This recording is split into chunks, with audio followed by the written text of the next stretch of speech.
कहानियों का चैनल एक समय की बात में आप सभी का स्वागत है। आज हम 16 सोमवार की व्रत कथा और इसकी पूजा विधि के बारे में जानेंगे। इसकी कथा इस प्रकार है। एक बार मृत्यु लोक में भ्रमण करने की इच्छा से श्री भूतनाथ भगवान भोलेनाथ माता पार्वती के साथ मृत्यु लोक में पधारे। भ्रमण करते करते दोनों अमरावती नाम की एक अति रमणीक नगरी में पहुँचे। अमरावती नगरी सभी प्रकार के सुखों से परिपूर्ण थी। वहाँ पर वहाँ के महाराज द्वारा बनाया हुआ एक अति रमणीक शिवजी का मंदिर था। भगवान शंकर माता पार्वती के साथ उस मंदिर में निवास करने लगे। एक समय माता पार्वती भगवान भोलेनाथ को प्रसन्न देखकर मनोविनोद करने की इच्छा से बोली, हे महाराज, आज तो हम दोनों चौसर खेलते हैं। शिवजी ने पार्वती जी की बात को मान लिया और चौसर खेलने लगे। उसी समय मंदिर का पुजारी ब्राह्मण मंदिर में पूजा करने आया। माता पार्वती ने पुजारी से प्रश्न किया, पुजारी जी बताओ, इस बाजी में हम दोनों में से किसकी जीत होगी? ब्राह्मण विचार कर शीघ्रता से बोल उठा कि महादेव जी की जीत होगी। थोड़ी देर बाद बाजी समाप्त हो गई और पार्वती जी की विजय हुई। पार्वती जी बहुत क्रोधित हुई और ब्राह्मण को झूठ बोलने के अपराध के कारण श्राप देने लगी। भोलेनाथ ने माता पार्वती जी को बहुत समझाया, परंतु उन्होंने ब्राह्मण को कौड़ी होने का श्राप दे ही दिया। कुछ समय बाद पार्वती जी के श्रापवश पुजारी के शरीर में कोढ़ पैदा हो गया। वह अनेक प्रकार से दुखी रहने लगा। पुजारी को कष्ट भोगते हुए जब बहुत दिन हो गए, तब एक दिन देवलोक की अप्सरा शिव की पूजा हेतु उसी मंदिर में पधारी। पुजारी के कोढ़ के कष्ट को देख उसने बड़े दया भाव से उससे रोगी होने का कारण पूछा। पुजारी ने निसंकोच सारी बात उन्हें बता दी। वे अप्सराएं बोली, हे पुजारी, अब तुम अधिक दिन तक दुखी मत रहना।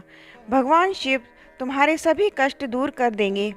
तुम सब व्रतों में श्रेष्ठ 16 सोमवार का व्रत भक्ति भाव से किया करना। पुजारी ने अप्सरा से विनम्र भाव से 16 सोमवार के व्रत की विधि पूछी। अप्सरा ने बताया, सोमवार को भक्ति के साथ व्रत करें, स्वच्छ वस्त्र पहने, संध्या व उपासना के बाद आधा सेर गेहूं का आटा लें, उसके 3 अंग बनाएं और घी, गुड़, दीप, फल, बेलपत्र, जनेऊ, जोड़ा, चंदन, अक्षत, पुष्प आदि के द्वारा प्रदोष काल में भगवान शंकर का विधि से पूजन करें। तत्पश्चात 3 अंगों में से एक शिवजी को अर्पण करें, बाकी 2 को शिवजी का प्रसाद समझकर उपस्थित जनों में बांट दें और खुद भी प्रसाद ग्रहण करें। इस विधि को 16 सोमवार तक करें और व्रत करें। 17वें सोमवार को पाव सेर पवित्र गेहूं के आटे की बाटी बनाएं, उसमें घी और गुड़ मिलाकर चूरमा बनाएं। भगवान भोलेनाथ को भोग लगाकर उपस्थित भक्तों में बांटें। इसके बाद कुटुंब सहित प्रसाद लें तो शिवजी की कृपा से उसके सभी मनोरथ पूर्ण हो जाते हैं। ऐसा कहकर अप्सराएं स्वर्ग की ओर चली गईं।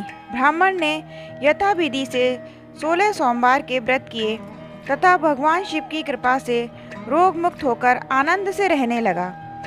कुछ दिन बाद शिवजी और पार्वती जी फिर उस मंदिर में पधारे। ब्राह्मण को निरोग देखकर पार्वती जी ने ब्राह्मण से रोग मुक्त होने का उपाय पूछा तो ब्राह्मण ने 16 सोमवार व्रत की कथा सुना दी। पार्वती जी अति प्रसन्न होकर ब्राह्मण से व्रत विधि पूछकर स्वयं व्रत करने को तैयार हो गईं। व्रत करने के बाद माता पार्वती जी की मनोकामना पूर्ण हुई तथा उनके रूठे पुत्र स्वामी कार्तिकेय स्वयं माता के आज्ञाकारी हुए। कार्तिकेय जी को अपना यह विचार परिवर्तन का रहस्य जानने की इच्छा हुई। वे माता पार्वती से बोले, हे माता, आपने ऐसा कौन सा उपाय किया जिससे मेरा मन आपकी ओर आकर्षित हुआ? माता पार्वती जी ने वही 16 सोमवार व्रत की कथा उनको सुनाई। कार्तिकेय जी ने कहा, मैं भी इस व्रत को करूँगा क्योंकि मेरा प्रिय मित्र ब्राह्मण बहुत दुखी दिल से परदेश गया है। मेरी उससे मिलने की बहुत इच्छा है। कार्तिकेय जी ने भी इस व्रत को किया तो उनका प्रिय मित्र उनको मिल गया। मित्र ने इस आकस्मिक मिलन का भेद कार्तिकेय जी से पूछा तो वे बोले, हे मित्र, हमने तुम्हारे मिलने की इच्छा करके 16 सोमवार का व्रत किया था। अब तो ब्राह्मण मित्र को अपने विवाह की बड़ी इच्छा हुई। उसने कार्तिकेय जी से व्रत की विधि पूछी और यथाविधि व्रत किया। व्रत के प्रभाव से यह किसी कार्यवश विदेश गया तो वहाँ के राजा की लड़की का स्वयंवर था। राजा ने प्रण किया था कि जिस राजकुमार के गले में हमारी श्रृंगारित हथनी माला डालेगी, मैं उसी के साथ अपनी प्यारी पुत्री का विवाह कर दूंगा। शिवजी की कृपा से वह ब्राह्मण भी स्वयंवर देखने की इच्छा से राजसभा में बैठा था। नियत समय पर एक हथनी आई और उसने जयमाला उस ब्राह्मण के गले में डाल दी। राजा ने अपनी प्रतिज्ञा के अनुसार बड़ी धूमधाम से अपनी कन्या का विवाह उस ब्राह्मण के साथ कर दिया। ब्राह्मण को बहुत सा धन और सम्मान देकर संतुष्ट किया। ब्राह्मण सुंदर राजकन्या पाकर सुख से जीवन व्यतीत करने लगा। एक दिन राजकन्या ने अपने पति से प्रश्न किया, हे प्राणनाथ, आपने ऐसा कौन सा भारी पुण्य किया था जिसके प्रभाव से हथनी ने सब राजकुमारों को छोड़कर आपको वरण किया? ब्राह्मण बोला, हे प्राण प्रिय, मैंने अपने मित्र कार्तिकेय जी के कथा अनुसार 16 सोमवार का व्रत किया था, जिसके प्रभाव से मुझे तुम जैसी रूपवान पत्नी की प्राप्ति हुई है।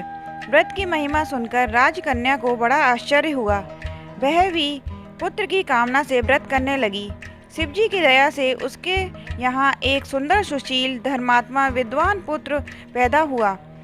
माता पिता दोनों उस देव पुत्र को पाकर अति प्रसन्न हुए। उसका लालन पालन भली प्रकार से करने लगे। जब पुत्र समझदार हुआ तो एक दिन उसने अपनी माता से प्रश्न किया कि हे माँ, तुमने कौन सा व्रत एवं तप किया जो मेरे जैसा पुत्र तुम्हारे यहाँ पैदा हुआ? माता ने 16 सोमवार की व्रत कथा पुत्र को बताई। पुत्र ने सब तरह के मनोरथ पूर्ण करने वाले सरल व्रत को सुना तो वह भी राज्य अधिकार पाने की इच्छा से हर सोमवार को यथाविधि यह व्रत करने लगा। व्रत शुरू होने के बाद एक देश के वृद्ध राजा के दूतों ने आकर उसको राजकन्या के लिए वरण किया। राजा ने अपनी पुत्री का विवाह ऐसे सर्वगुण संपन्न ब्राह्मण युवक के साथ करके बड़ा सुख प्राप्त किया। वृद्ध राजा के दिवंगत हो जाने पर इसी ब्राह्मण युवक को सिंहासन पर बैठाया गया, क्योंकि दिवंगत राजा के कोई पुत्र नहीं था। राज्य का उत्तराधिकारी होकर भी वह ब्राह्मण पुत्र 16 सोमवार का व्रत करता रहा। जब 17वां सोमवार आया तो विप्रपुत्र ने अपनी प्रियतमा से पूजन सामग्री लेकर शिव पूजा के लिए शिवालय को चलने के लिए कहा, परंतु उसकी पत्नी ने उसकी आज्ञा की परवाह नहीं की। दास दासियों द्वारा सब सामग्री शिवालय में भिजवा दी, परंतु खुद नहीं गई। जब राजा ने शिवजी का पूजन समाप्त किया तब आकाशवाणी हुई, हे राजा, अपनी इस रानी को राजमहल से निकाल दो, नहीं तो यह तेरा सर्वनाश कर देगी। आकाशवाणी सुनकर राजा के आश्चर्य का ठिकाना नहीं रहा। उसने मंत्रणा गृह में आकर अपने सभासदों को बुलाकर पूछा कि हे मंत्रियों, मुझे आज शिवजी की आकाशवाणी हुई है कि राजा, तू इस अपनी रानी को महल से निकाल दे, नहीं तो यह तेरा सर्वनाश कर देगी।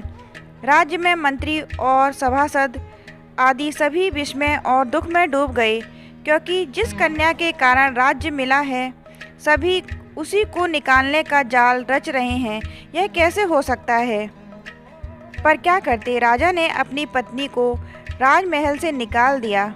रानी दुखी हृदय से भाग्य को कोसती हुई नगर के बाहर चली गई। फटे वस्त्र पहने, भूख से दुखी, धीरे धीरे चलकर वह एक गांव में पहुंची। वहां एक बुढ़िया सूत काट कर बेचने जाती थी। रानी की करुण दशा देखकर बोली, चल तू भी मेरा सूत बिकवा दे, मैं वृद्ध हूँ, भाव नहीं जानती हूँ। यह बात सुन रानी ने बुढ़िया के सिर से सूत की गठरी उतारकर अपने सिर पर रख ली। थोड़ी देर बाद आंधी आई और बुढ़िया का सूत पोटली सहित उड़ गया। बेचारी बुढ़िया पछताती रह गई और रानी को अपने से दूर रहने को कहा।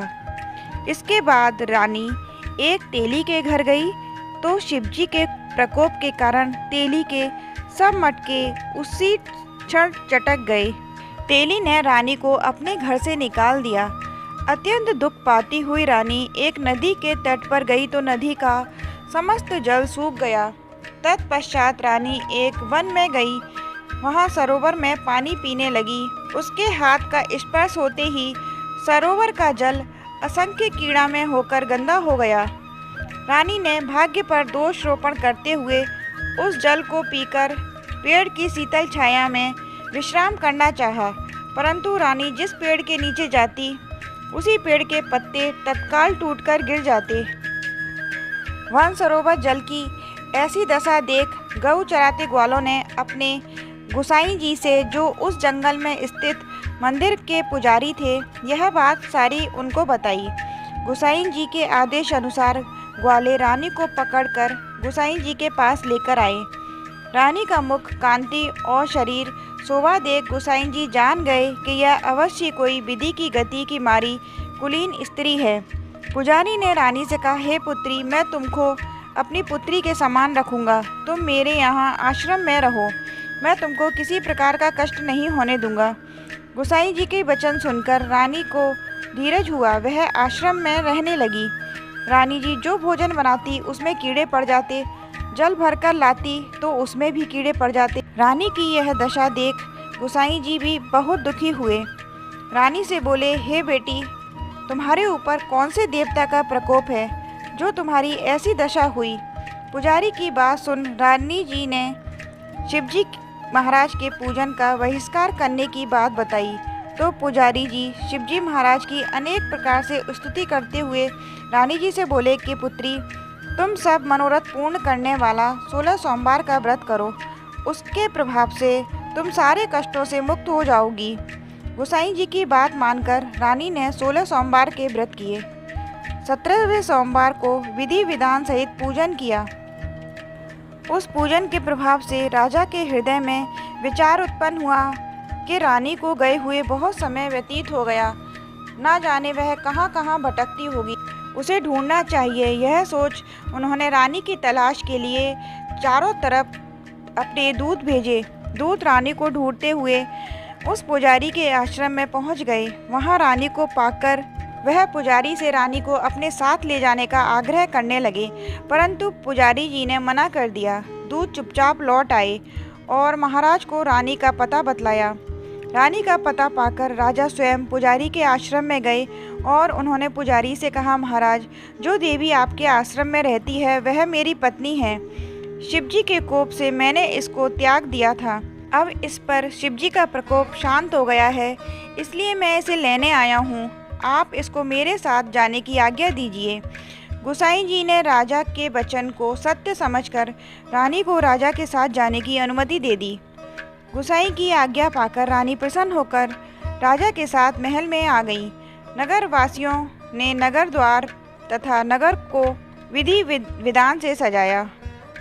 घर घर मंगल गान होने लगे। पीड़ितों ने विविध वेद मंत्रों का उच्चारण कर अपनी रानी का स्वागत किया। ऐसी अवस्था में रानी ने अपनी राजधानी में प्रवेश किया। महाराज ने ब्राह्मणों को अनेक तरह से दान आदि देकर संतुष्ट किया। सभी सेवकों को खूब धन्य धान्य दिया। नगरी में स्थान स्थान पर भंडारे खुलवाए, जहाँ पर भूखों को भोजन मिलता रहा। इस प्रकार से राजा शिवजी की कृपा से अपनी राजधानी में रानी के साथ अनेक तरह के सुखों को भोगने लगे और आगे भी 16 सोमवार के व्रत पूर्ण विधि से करने लगे और शिव का पूजन करते हुए वह अनेक सुखों को भोगने के पश्चात दोनों शिवपुरी को पधारे। जो मनुष्य मनसा वाचा कर्मणा भक्ति सहित 16 सोमवार का व्रत एवं पूजन इत्यादि विधिवत करता है, वह इस लोक में समस्त सुखों को पाकर अंत में शिवपुरी को प्राप्त होता है।